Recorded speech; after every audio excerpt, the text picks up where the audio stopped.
You only know something's wrong when user opens the tickets. But many issues go unreported, like slow devices, performance drops, or hidden security weaknesses that only surface when something really bad happens. And without structure, even great IT teams end up working reactively. When every day is spent fixing what's broken, there's no time to improve what could be better.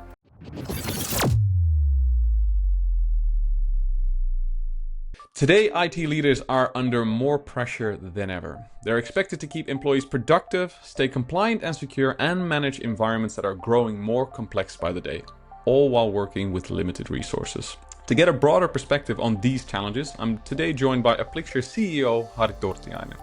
Harri, let's jump in straight away because we have a lot to discuss. You've spent decades working with IT leaders and teams across different organizations and industries, and I'd like to get your perspective on what's really changing in IT leadership today, and why the traditional way of managing IT is often not enough anymore. Can you walk me through, compared to 5 or even 10 years ago, what has really changed in your perspective? Well, over the last 5 to 10 years, the biggest shift in IT leadership has been to move from technology-centric to people experience-centric IT. Previously, IT leaders focused primarily on infrastructure uptime, system reliability, and cost efficiency, essentially managing servers, networks, and applications. But today, however, the focus is increasingly on how IT enables productivity, satisfaction, and seamless digital experience for end users. And this change is driven by several forces. First, hybrid and remote work made the digital workplace the new office, where users' experience directly impacts productivity. Second, data-driven decision-making has become central. IT leaders today expected to base decisions on analytics, on real usage, device health, software performance, end-user experience data. And third, the role of IT has shifted from being support function to being a strategic enabler of employee experience and business outcomes. So end-user experience has really become the new metric for IT success, and the old ticket-driven mindset is giving way to proactive analytics and continuous improvement. So as a result, IT leaders are expected to act more like employee experience officers, not just system owners. That's very interesting. You see IT leaders still struggling though, so why do you think that so many IT leaders still end up in firefighting mode, even in the larger organizations? Well, that's actually one of the main reasons this shift is so important. So, many IT leaders still end up in firefighting mode because they lack that visibility. So they don't really see what's happening across their environments, how users experience IT, how well devices and software are managed, and whether security fundamentals are solid. So most IT environments are still managed reactively. You only know something's wrong when user opens the tickets. But many issues go unreported, like slow devices, performance drops, or hidden security weaknesses that only surface when something really bad happens. And on top of that, IT teams are often measured by uptime and service level agreements, but not by user experience or long-term improvement. So there's already rarely a clearly defined minimum quality level, as an example, for the computer environment backed by concrete data metrics. So without those, it is very hard to lead IT teams towards measurable improvements, and so they stay busy fixing symptoms instead of solving root causes. So to break that cycle, IT needs better data and visibility, analytics that show how well users, devices, and software support they work, how well they are managed, and how strong the overall security readiness is. So that's what enables a proactive experience and quality-driven approach instead of constant firefighting. I love that you have such a clear vision on how this should go or where the problems lie, but I do want to focus a bit more on the toughest challenges for IT leaders, and that's balancing productivity, security, and the manageability. Now, these forces quite rarely align, and pushing one often hurts the others. Now, Harri, you've seen this struggle firsthand. How do you see IT leaders navigating that balance today? Well, almost every IT leader I talk with recognizes that productivity, security, and manageability rarely move in the same direction. So, as an example, when you tighten control and add more security layers, you often limit flexibility and slow users down. On the other hand, when you focus on productivity, giving people more freedom, devices, and software choice, then you often make management and compliance more complex. And the real struggle is that most organizations still don't have clear visibility or shared data across these areas. So IT leaders end up making trade-offs based on assumptions instead of facts.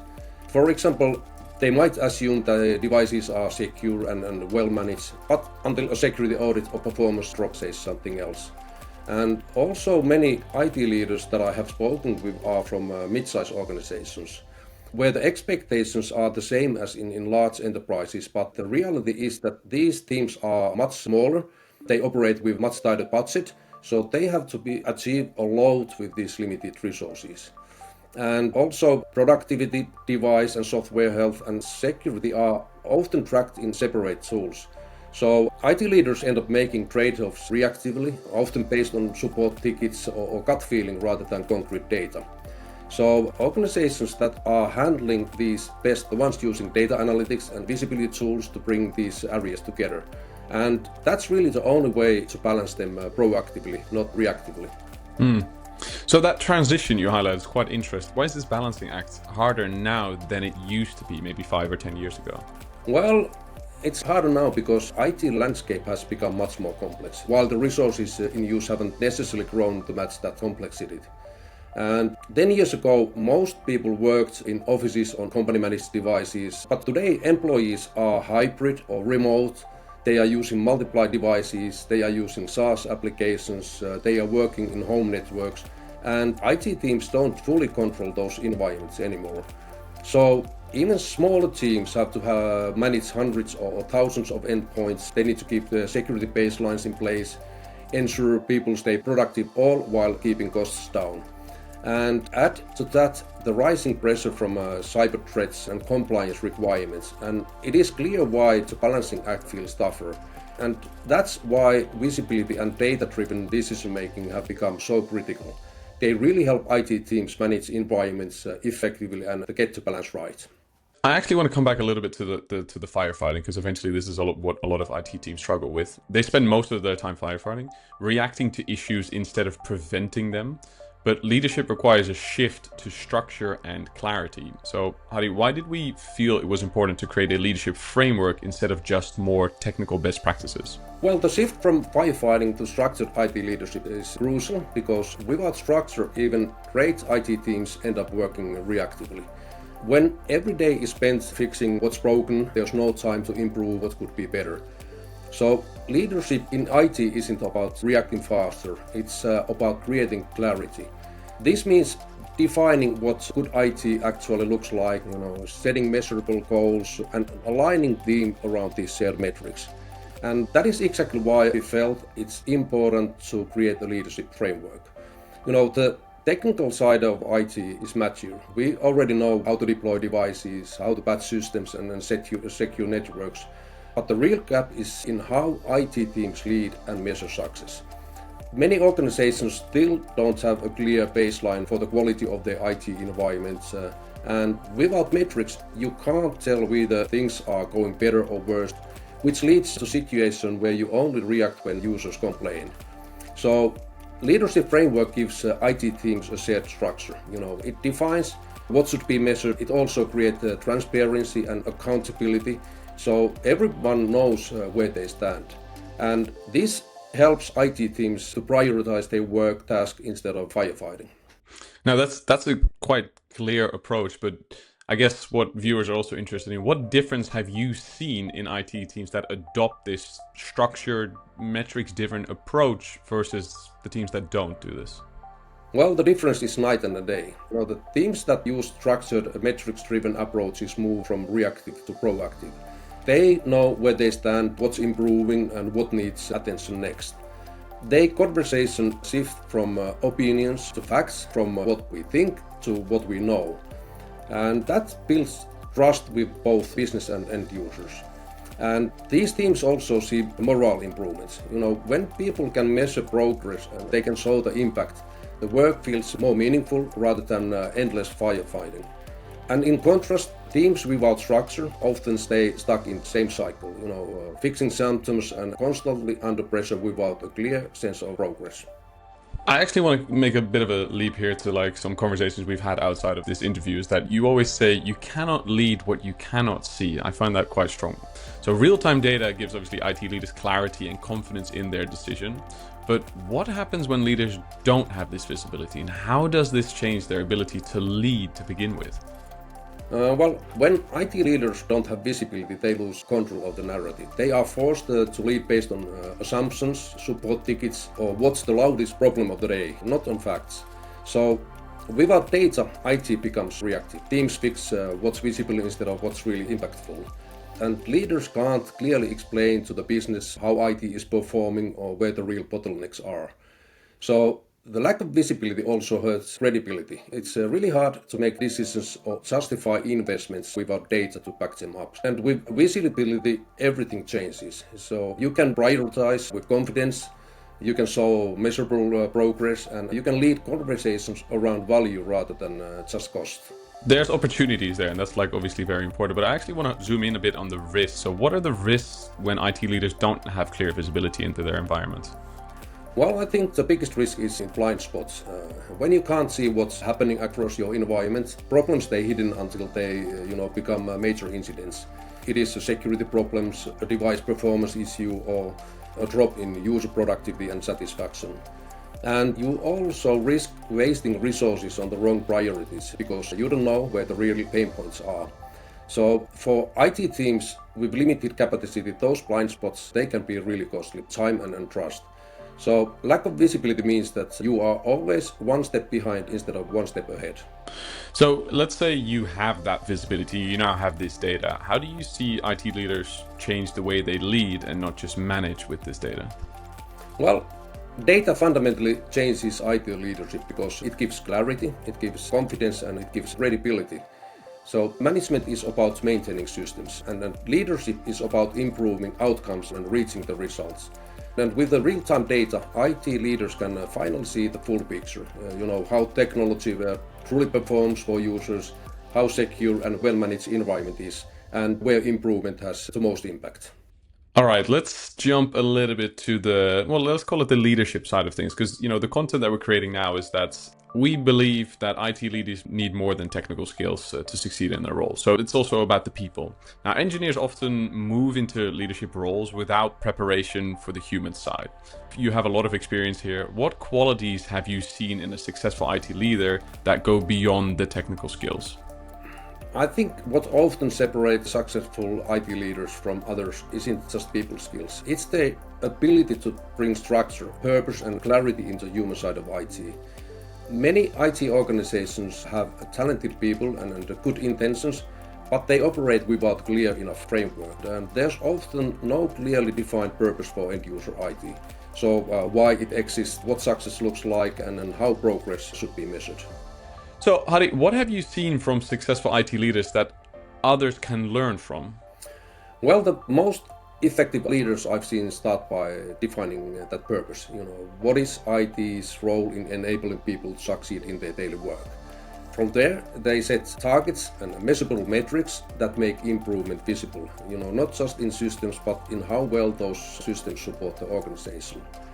They also build a clear operational structure. Leadership flows from the CIO to the IT manager responsible for computer environments, and from there to the professionals who handle the daily operations.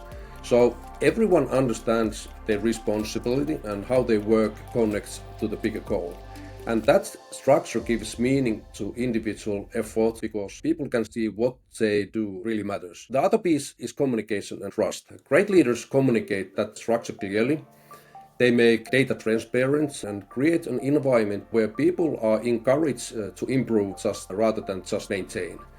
So they lead through clarity, not via control. So human side of IT leadership isn't only about empathy, it's about giving people framework, purpose and visibility to succeed. And when structure and human leadership come together, then IT moves from firefighting to continuous improvement, and the whole organization feels the difference. I think that's what a lot of organizations would love, to move or transition from that firefighting to like actual leadership and moving the IT environment forward. So, well, fantastic insights, Harri. So finally, let's look to the future, because IT environments are only going to get more complex, like you mentioned, and leadership will only continue to evolve to match that environment. So what do you think IT leadership will look like in the next 5, maybe even 10 years, and what will separate the leaders from the followers or the managers? Well, I believe the next 5 years of IT leadership will be defined how well leaders can bring this structure, purpose and clarity in increasingly complex environments. The successful IT leaders won't be the ones who simply chase every new technology. They'll be the ones who establish a clear foundation for how IT operates, why it exists, what it aims to improve, and how progress is really measured. And what separates leaders from the followers is the ability to combine human leadership with operational discipline, defining a clear purpose for the end user IT, setting measurable quality targets, and ensuring that the whole IT operation, from the CIO to the IT manager to the daily professionals, works towards the same goals. And I believe this becomes even more critical in the coming years because AI will move from experimentation to business necessity. So every organization will need to implement AI-driven solutions to stay competitive, and that will demand a lot of attention from CIOs and IT leadership.